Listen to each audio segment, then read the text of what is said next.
हिंदुस्तान की तारीख में हर जंग में फिजाइया ने कारगर रोल निभाया है और कारगिल जंग में हिंदुस्तान की आसमानी ताकत ने दुश्मन को पीछे हटने पर मजबूर कर दिया। हालांकि 1999 से अब तक हिंदुस्तानी फिजाइया की ताकत चौगुनी हो चुकी है, लेकिन तब भी हमारे फाइटर जेट्स के पास दुश्मन को नेस्तनाबूद करने का पूरा साजो सामान था और इनमें एक था कारगिल का जंगी MiG-27।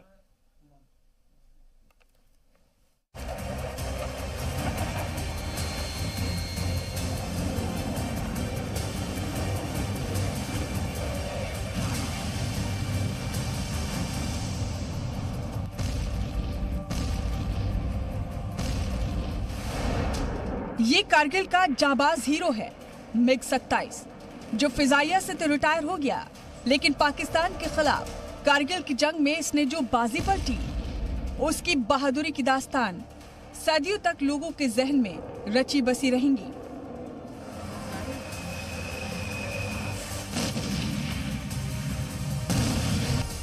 कारगिल जंग में सही मायनों में हवाई हमले से ही दुश्मन की कमर टूटी थी। कारगिल जंग में फिजाइया ने दिन रात पाकिस्तानी दरअंदाजों के ऊपर बम गिराए थे। भारत के फिजाई बहादुरों ने अपने शुजाअत से दुश्मन को वापस अपने घर में घुसने पर मजबूर कर दिया था।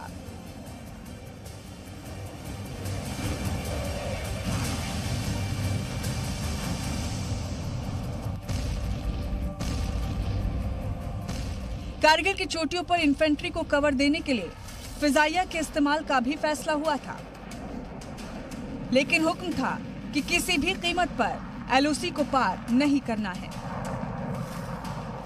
कारगिल युद्ध जो था एक लैंडमार्क युद्ध था। आज तक इस हाइट्स पे, इस ऊंचाई में, इस टेरेन में सियाचिन को छोड़ के कभी भी लड़ाई नहीं हुई कि हमारी जो सेना और वायुसेना है वो मिलके काम करी और एक कैविएट था हमारे ऊपर कि आप लाइन ऑफ कंट्रोल को क्रॉस नहीं करेंगे। उसके बावजूद भी ऐसे ऊंचे पहाड़ों पे हमारे जवानों ने, हमारे लीडर्स ने हमला किया और उसको रिकैप्चर किया।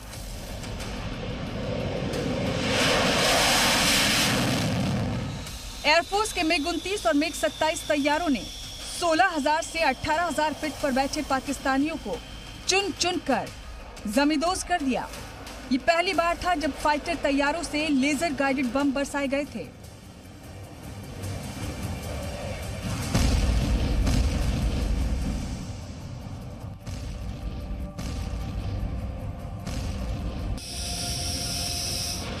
MiG-27 की मदद से इस जंग में उन ठिकानों पर बम गिराए गए जहां पाकिस्तानी फौजियों ने अपना कब्जा जमा लिया था, जबकि MiG-29 कारगिल में बेहद अहम साबित हुआ।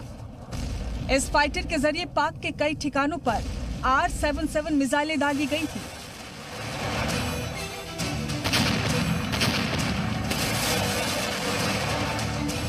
कारगिल की जंग का अंदाजा इसी बात से लगाया जा सकता है कि इस लड़ाई में फिजाइया के करीब 300 तैयारे उड़ान भरते थे, लेकिन ये परवाज कितनी मुश्किल थी वो भी समझिए। कारगिल की ऊंचाई समंदर के तल से 16 से 18,000 फीट ऊपर है। ऐसे में परवाज भरने के लिए तैयारों को करीब 20,000 फीट की ऊंचाई पर उड़ना पड़ता था। ऐसी ऊंचाई पर हवा की डेंसिटी 30% से कम होती है। इन मुश्किल हालात में इस बात के भी इम्कान रहते हैं कि तैयारे के अंदर पायलट का दम घुट जाए। तैयारे के क्रैश होने का भी खतरा कई गुना ज्यादा था। ब्यूरो रिपोर्ट, जी मीडिया।